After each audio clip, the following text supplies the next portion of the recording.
নমস্কার বন্ধুরা, শ্রী রান্নাঘরে আমি সবাইকে স্বাগত জানাচ্ছি। আজকে আমি বানাচ্ছি কচু দিয়ে কুমড়োর একটা নিরামিষ ঘন্ট।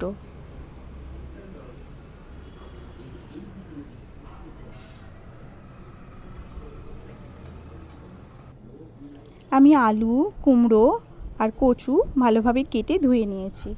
কচুগুলো আমি হালকাভাবে ভাপিয়ে নেব, একদম সেদ্ধ করব না, জাস্ট ভাপিয়ে জলটা ফেলে দেব। এবার কড়াইতে সাদা জিরে আর একটা কাঁচা লঙ্কা ফোড়ন দিয়ে আমি কচুগুলো তুলে দিলাম। ওটা ভালোভাবে কষে নেব। পরিমাণ মতো নুন আর হলুদ দিয়ে দিচ্ছি। ঢাকা দিয়ে ভালোভাবে আমি এগুলোকে ভাজা ভাজা মতো করে নেব। এবার আমি এর সাথে দিয়ে দিলাম আলু। আলু দেওয়ার পর ঢাকা দিয়ে ভালোভাবে কষিয়ে নেব। কিছুটা কষানো হয়ে যেতে আমি শেষে দেব কুমড়ো। কুমড়ো দিয়ে ভালোভাবে কষিয়ে নেব।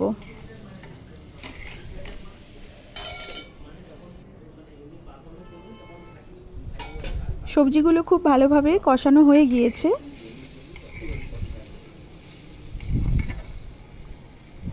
এবার আমি এতে দিয়ে দিচ্ছি আদা বাটা।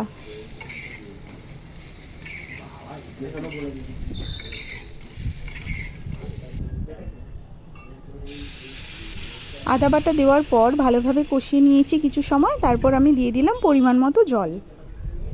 সামান্য পরিমাণে নুন লাগবে, তাই আমি নুন দিয়ে দিচ্ছি।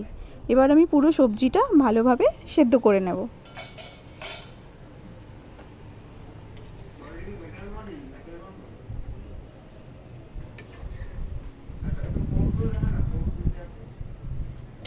সবজিটা এখনও সেদ্ধ হয়নি, আরও কিছু সময় কষিয়ে নেব, ঢাকা দিয়ে ফুটিয়ে নেব।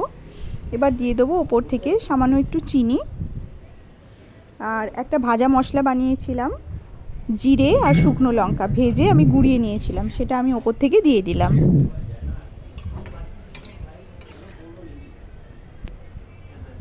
এবার চামচ দিয়ে একটু থেতলে দেব, যাতে তরকারিটায় একটা মাখো মাখো ভাব আসে।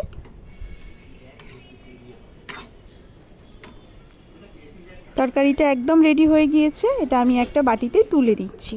তো বন্ধুরা, কেমন লাগলো রেসিপিটি কমেন্ট করে জানাবেন।